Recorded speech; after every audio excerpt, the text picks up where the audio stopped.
Paru-paru ini, kita tentu melihat dan mendengar kegaduhan kontroversial dari video-video yang beredar tentang Abah Aos. Beliau mengaku sebagai mursyid tarikah besar di Jawa Barat.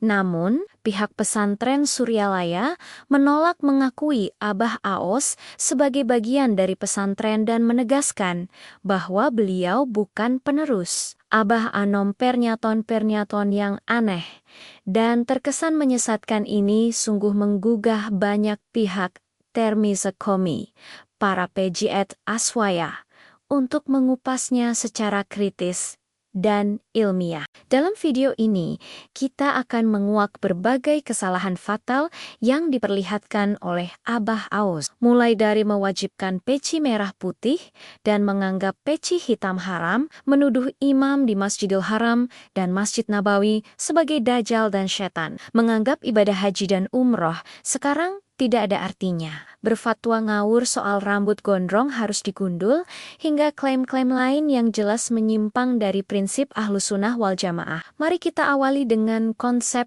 bermadzhab menurut Aswaga. Dalam tradisi Ahlus Sunnah wal Jamaah, hukum syariat ditetapkan melalui 4 sumber utama: Al-Quran, As-Sunnah, Ijma ulama, dan Qiyas.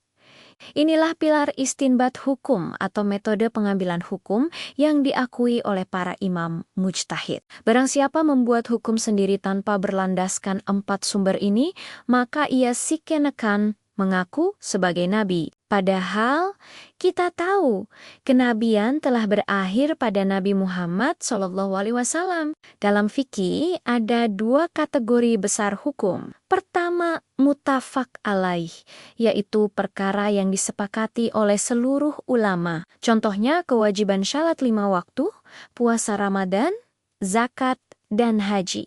Semua ini berdasar Quran, sunnah, ijma, dan qiyas yang sangat jelas. Kedua, mukhtalaf fihi, yaitu perkara yang diperselisihkan seperti bacaan basmalah dalam Al-Fatihah, kunut subuh, atau hukum musik. Dalam hal ini, ulama menggunakan kaidah-kaidah fikih untuk mengeluarkan hukum. Di antaranya ada maslahah mursalah, yaitu mempertimbangkan kemaslahatan umum yang tidak bertentangan dengan nash. Ada juga mafsadah, yaitu menolak kerusakan atau mudarat yang lebih besar. Serta istihsan, yaitu memilih hukum yang lebih baik dan lebih ringan bagi umat, meski berbeda dengan qiyas yang tampak di permukaan. Inilah metode istinbat yang menjaga agar hukum syariat tetap relevan, adil, dan sesuai dengan tujuan syariat. Maka jelas, siapapun yang mengeluarkan hukum seenaknya tanpa mengikuti metodologi ini, seperti yang dilakukan Abah Aos, telah keluar dari prinsip aswaja sekarang. Mari kita bahas salah satu kontroversi utama: perbedaan bacaan basmalah dalam surat Al-Fatihah. Abah Aos menuduh para imam di Masjidil Haram dan Masjid Nabawi sebagai dajjal karena tidak mengeraskan bacaan basmalah saat salat. Ini adalah tuduhan yang sangat berbahaya dan menunjukkan kedangkalan ilmu. Padahal, masalah ini adalah ranah khilafiyah atau perbedaan pendapat yang sudah dibahas tuntas oleh para ulama 4 mazhab.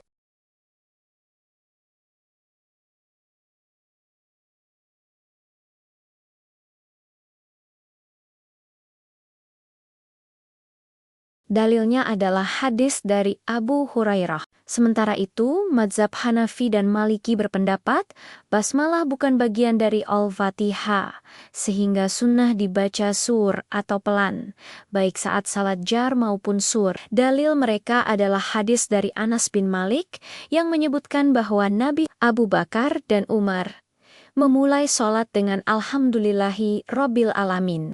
Keempat imam mazhab ini sama-sama benar dan berlandaskan dalil yang kuat. Menuduh sesat salah satu pihak apalagi sampai menyebut dajjal adalah tindakan yang sangat tercela dan memecah belah umat. Selanjutnya, kita kupas fatwa ngawur Abah Aos tentang rambut gondrong. Ia mewajibkan pengikutnya yang berambut gondrong untuk mencukur gundul. Dengan dalih yang sangat keliru dari surat Al-Fat ayat ke-27, mari kita baca ayatnya. Sesungguhnya kamu pasti akan memasuki Masjidil Haram, insya Allah dalam keadaan aman, dengan mencukur rambut kepala dan mengguntingnya. Ayat ini secara jelas berbicara dalam konteks ibadah haji dan umrah, yaitu tentang tahallul. Para ulama tafsir sepakat bahwa mencukur atau memendekkan rambut di sini adalah bagian dari manasik haji atau umrah, bukan hukum umum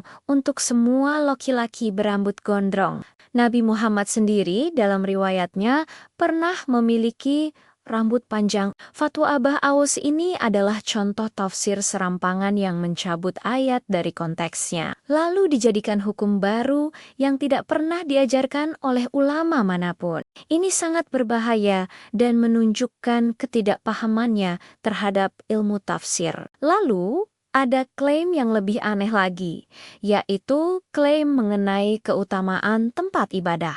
Abah Aos mengklaim bahwa tempatnya lebih utama daripada Masjidil Haram di Mekah dan Masjid Nabawi di Madinah. Klaim ini secara torang-torangan bertentangan dengan hadis syahih. Nabi bersabda, "Shalat di masjidku ini, Masjid Nabawi, lebih utama 1000 kali lipat daripada salat di masjid lainnya, kecuali Masjidil Haram. Dan salat di Masjidil Haram lebih utama 100.000 kali lipat daripada salat di masjid lainnya." Hadis ini muttafaq alaih, disepakati kesyahihannya. Tidak ada satupun ulama aswaja yang berani mengingkari keutamaan dua tanah suci ini. Mengklaim ada tempat di muka bumi yang lebih mulia dari Ka'bah dan Masjid Nabawi untuk beribadah adalah sebuah kesesatan yang nyata dan penyimpangan dari sunnah Rasulullah. Ini bukan lagi sekadar perbedaan pendapat, tapi sudah masuk dalam kategori penyelewengan akidah. Terakhir, mari kita lihat klaimnya dalam dunia tasawuf. Abah mengklaim bahwa talqin dizikir darinya jauh lebih penting dan lebih utama daripada salat atau ibadah lain yang dilakukan di Masjidil Haram. Ini adalah pemahaman tasawuf yang salah kaprah.